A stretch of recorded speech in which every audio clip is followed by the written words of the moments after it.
చిగురించే fish fry. అదేంటది చెప్తా. మామూలుగా అయితే ఫిష్ ఫ్రైకి ఏం చేస్తారంటే onion paste, ginger garlic paste, ఉప్పు కారం వేసేసి ఫ్రై చేస్తారు.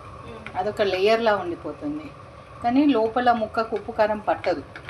సో నేనేం చేశానంటే ఉప్పు కారం, జింజర్ గార్లిక్ పేస్టు, మసాలా వేసి మ్యారినేట్ చేసి పెట్టి ఫిష్ అంతా ఫ్రై అయిన తర్వాత కొంచెం ఉప్పు, కారము, మసాలా, గరం మసాలా అండ్ కొంచెం బేసన్ వేసి ఫ్రై చేస్తున్నాను అనమాట.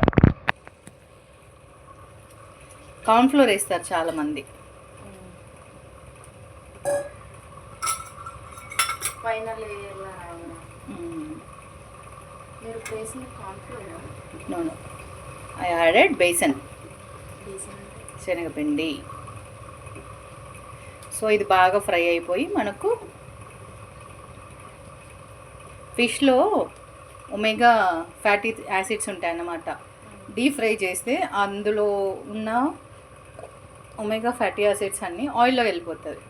ఇలా ఎప్పుడైనా షాడో ఫ్రై చేసుకుంటే టేస్ట్ ఉంటుంది, ఐ కెన్ ఎంజాయ్ అన్నమాట. సో దీంట్లో కూడా కొంచెం కొత్తిమీర చల్లామనుకో. సో ఫైనల్గా మన ఫిష్ ఫ్రై కూడా రెడీ అయిపోయింది.